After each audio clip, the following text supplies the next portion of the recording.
তিন পঞ্চু পাণ্ডব তারা দুর্যোধনের নির্দেশে দাসের কর্ম করার জন্য সেই হস্তিনাপুর রাজসভার দিকে আগমন করছে।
কিন্তু তাদের স্ত্রী দ্রৌপদীকে দাসী হিসেবে এই রাজসভার মধ্যে ডেকে নিয়ে এসে ভাগ্নে।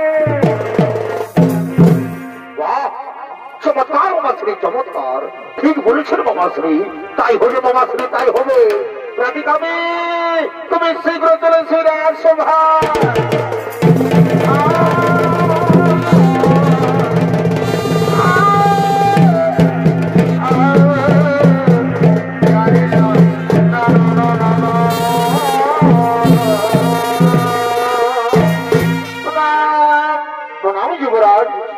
আপনার কারণে বলুন কি জন্য আমায় ডেকেছে। বলি শোনো, শোনো রাধিকামি, তুমি যাও, তুমি শীঘ্র চলে যাও, তুমি শীঘ্র চলে যাও সেই দ্রৌপদীর কাছে। তাকে জানিয়ে দাও, তাকে জানিয়ে দাও যে দুর্যোধন তাকে জিহ্বায় জিতেছে। তাই তুমি কিছুতেই বিলম্ব করো না, তুমি শীঘ্র চলে যাও সেই দ্রৌপদীকে ডেকে নিয়ে এসো রাজসভা। এই যুবরাজ, তাই হবে যুবরাজ, আমি আপনার কথা মতোই আমি চললাম সেই দ্রৌপদীর কাছে।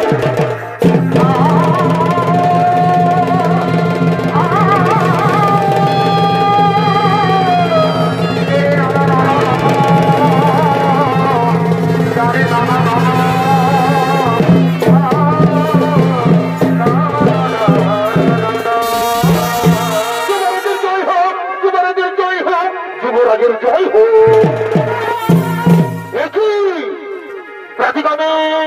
তুমি এক্ষুনি গেলে আর এক্ষুনি ফিরে এলে রাজসভায়। যুবরাজ, যুবরাজ, আমি গিয়েছিলাম সেই দ্রৌপদীর কাছে, আমি গিয়েছিলাম সেই দ্রৌপদীর কাছে, কিন্তু রাধিকামি এভাবে তোমার মুখ হঠাৎ করে বন্ধ হয়ে গেল কেন? কি হয়েছে রাধিকামি? সত্যি ঘটনা আমার কাছে খুলে বলো। যুবরাজ, যুবরাজ, আমি গিয়েছিলাম সে দ্রৌপদীর কাছে, কিন্তু সে কোনো মতেই আসতে চাইলো না এই সভায়। আমি অনেক অনেক চেষ্টা করলাম, কিন্তু সে কোনো মতেই রাজি হলো না এই সভায় আসার জন্য।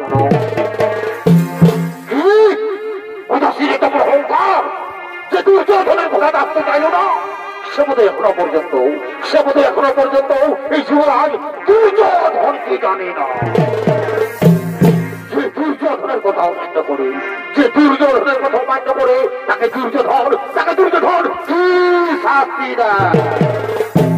ওরে ভাই দুঃশাসন, তুমি যেখানে থাকো শীঘ্র চলে সবার কাছে।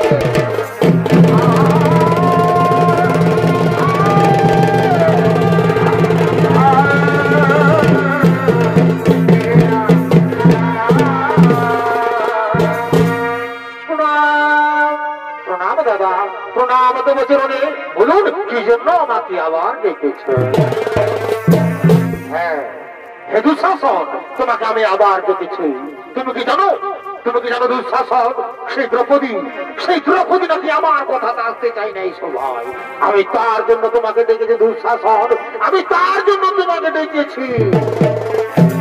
শোনো দুঃশাসন, তুমি যাও ভাই, যাও তুমি নিজে গিয়ে ওই অহংকারী নারী ওই দ্রৌপদীর চুলে টানতে নিয়ে সেই সভায় তাকে জানিয়ে দাও যে দুর্যোধন তাকে জুহাই দিতেছে। হে দাদা, আমি তো পূর্বেই বলেছি আমি আমার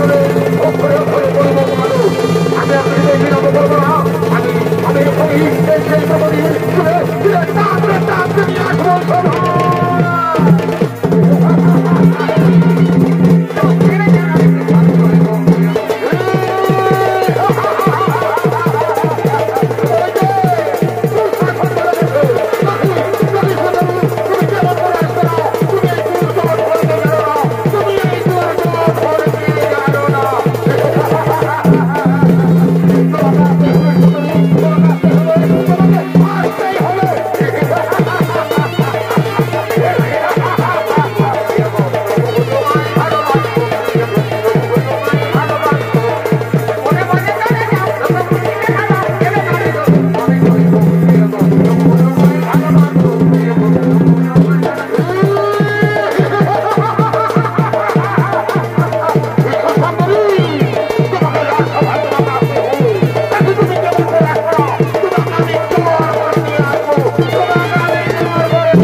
আপনি তো সব কিছু দেখেন পিতামহ, ওই দুঃশাসন কিভাবে আমায় অপমানিত করে চলে টানতে নিয়ে এসেছে এই সভায়।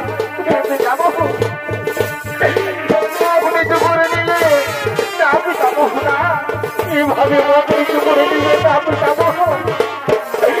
আমি যে আপনার কোন সূত্র পদে মনের দুশ্চিন্তা ত্যাগ করে এই পূর্ণ কোন সভার মাঝে আপনাকে আমি প্রণাম করছি পিতামহ। আপনাকে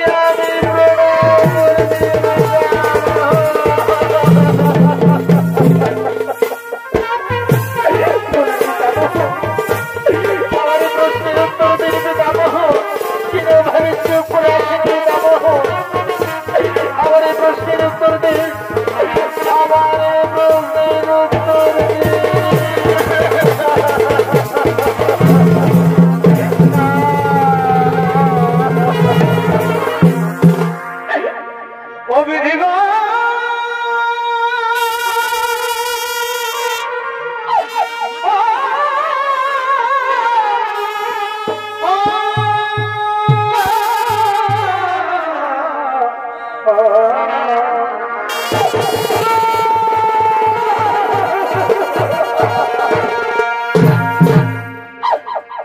আমি দাদা কি করলে কেন করিলে তুমি জীবন দিলে কেন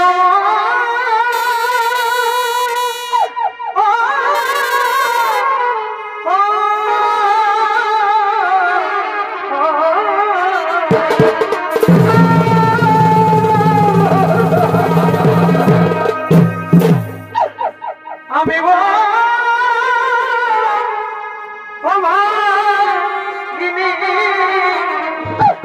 আমি দুঃখিনী তুমি লজ্জা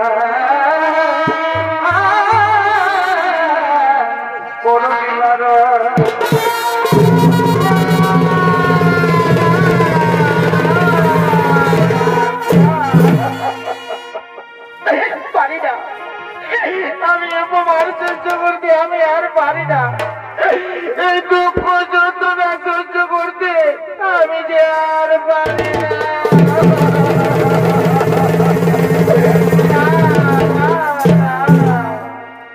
তবে বীর পঞ্চ পাণ্ডব আমার স্বামী আজকে মুখে শব্দ নয় এই বীর পঞ্চ পাণ্ডব আমার স্বামী আজকে মুখে শব্দ নয়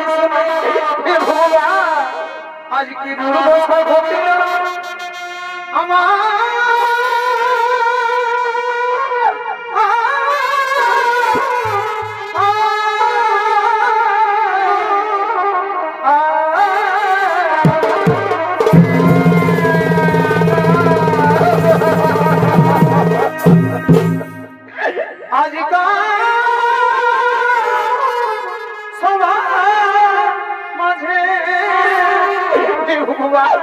আমি বড় নবী রাজে তবে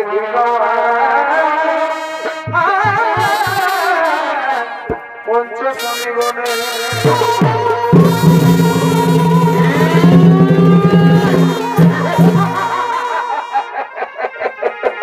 কি বললে সুন্দরী তোমার পঞ্চপাণ্ডব স্বামী সুন্দরী নাও তুমি এখনো পর্যন্ত জানো না শুনে সুন্দরী তোমার পঞ্চপাণ্ডব স্বামী তোমাকে রক্ষা করতে পারবে না তুমি কি জানো সুন্দরী তোমার ওই পঞ্চপাণ্ডব স্বামী কি করেছে তোমার ওই পঞ্চপাণ্ডব স্বামীরা আমাদের সঙ্গে জুহাই হলে আমাদের দাস হয়ে গেছে আর জানো সুন্দরী তোমার ওই পঞ্চপাণ্ডব স্বামী কি করেছে তোমার ওই পঞ্চপাণ্ডব স্বামীরা আমাদের সঙ্গে জুহাই তোমাকেও হেরে গেছে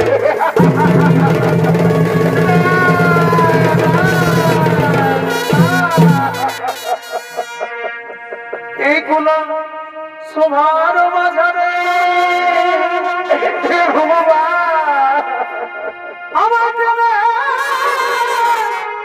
বস্তু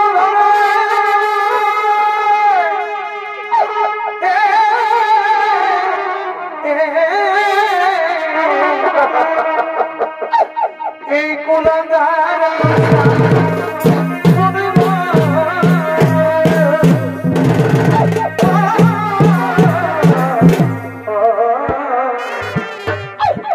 রক্ষা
ওই দুর্যোগের বাসা খেলার সময় আমাকে কিছু বলেনি এবং কোনো জিনিস দিল বাসা খেলার সময় আমাকে কিছু বলেনি।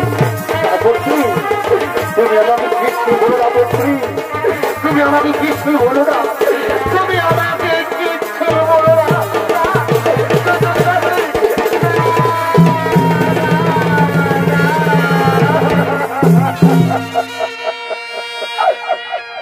আমি বলো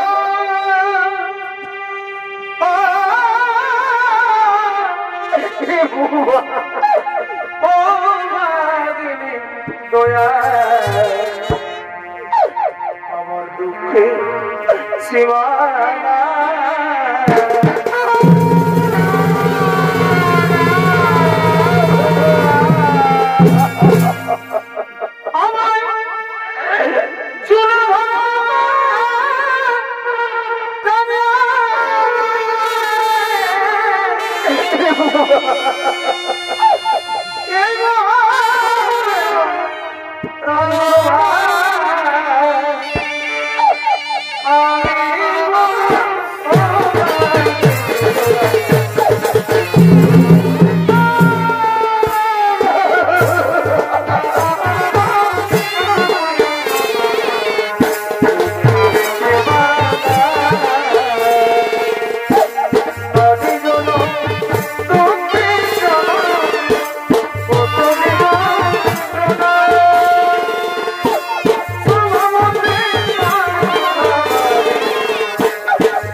বস্ত্র টেনে তাকে নির্বস্ত্র করে এই সভা মাঠে তাকে উলঙ্গ করে দাও।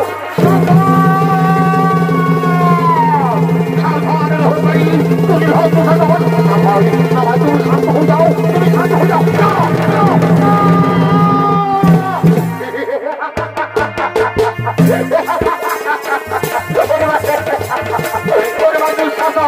তুমি ওদিকে দেখো দেখো ওই পশ্চিমাঞ্চল কি হয় হয়ে তারা কিভাবে করছে।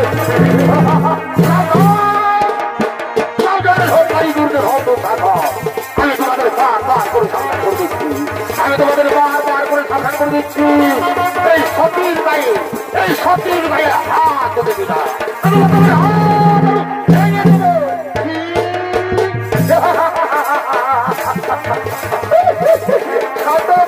বড় কথা আর বলে দিল হাত ভেঙে দেবে। এই দুটো ভেঙে আমি দুঃসাহস করে তুমি হাত তোমার বহু জনের সত্যি ঢোকায় না। আর কি বলছো ভীর সতী, তোমাদের স্ত্রী তোমরা সতী বলছো? তুমি এখনো পর্যন্ত কিচ্ছু জানো না। শোনো শোনো শোনো ভীর, তুমি এখনো পর্যন্ত কিচ্ছু জানো না।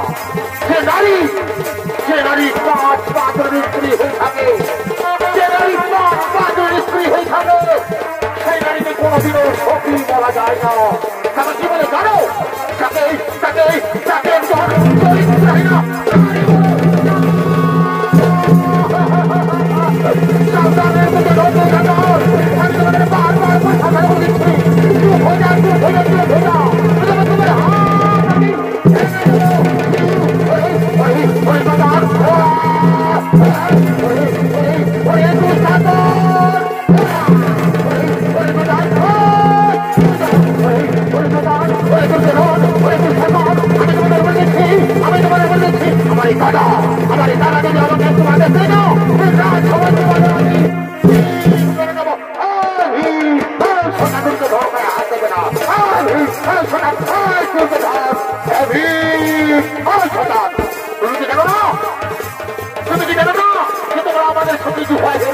আমাদের দাস হয়ে গেছো, তুমি হবে কি হয়ে গেছো, তুমি হবে দাসের মতো নিজের জায়গায় বসে যাও।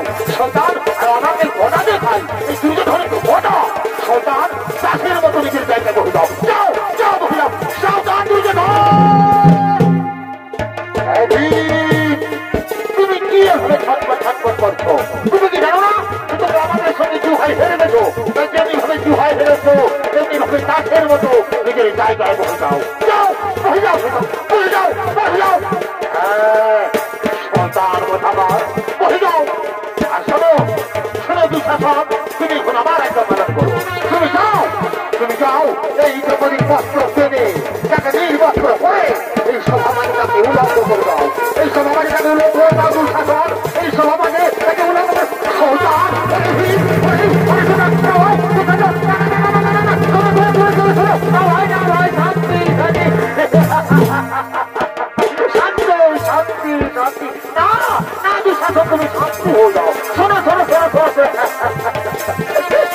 আমি তোমাকে জানি দুঃশাসন, আমি যদি তোমাকে একটু আদেশ দিয়ে দিই না তুমি পঞ্চতন্ত্রের কাউকে ছাড়বে না। তাই তো বলি ভাই, তুমি হস্তিনাপুরের অলঙ্কা, তুমি হস্তিনাপুরের গৌরব, তুমি হস্তিনাপুরের যুবরাজ, বীর যোদ্ধা দুঃশাসন। তাই শোনো দুঃশাসন, তুমি পঞ্চপাণ্ডবের দিকে না তাকিয়ে তুমি এখন আমার একটা পালন করো। তুমি যাও এই দ্রৌপদীর বস্ত্র করে তাকে নির্বস্ত্র করে উলঙ্গ করে দাও। দেখি আমি যাকে কি ভয় দিয়েছি তাকে সভা মাঠে কেমন লাগে তাকে উলঙ্গ করে দাও দুঃশাসন, তাকে উলঙ্গ করে দাও, তাকে উলঙ্গ করে দাও। এই দাদা আমি তো পূর্বে বলেছি আমি আমাদের ওখানে ওখানে বলবো পারো, আমি একদিন কথা না, আমি এখানে আমি উলঙ্গ করে যাবো।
এদিকে এদিকে দ্রৌপদীর বস্ত্র টানতে টানতে যুবরাজ দুঃশাসন সে মোহ হয়ে পড়ে যায়।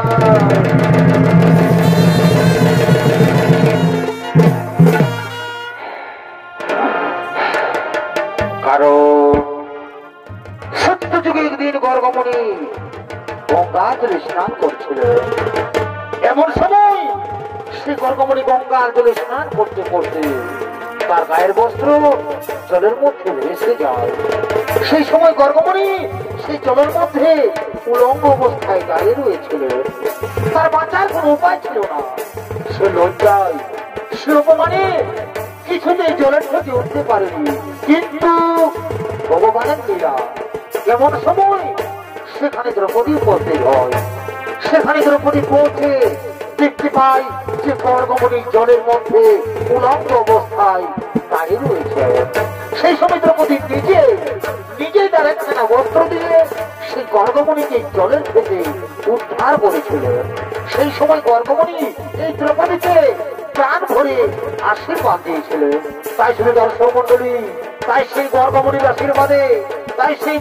আশীর্বাদে আজ স্বয়ং নারায়ণ এসে, আজ স্বয়ং কৃষ্ণ ভগবান এসে দ্রৌপদীকে বস্ত্র দিয়ে তার লজ্জা নিবারণ করেছে।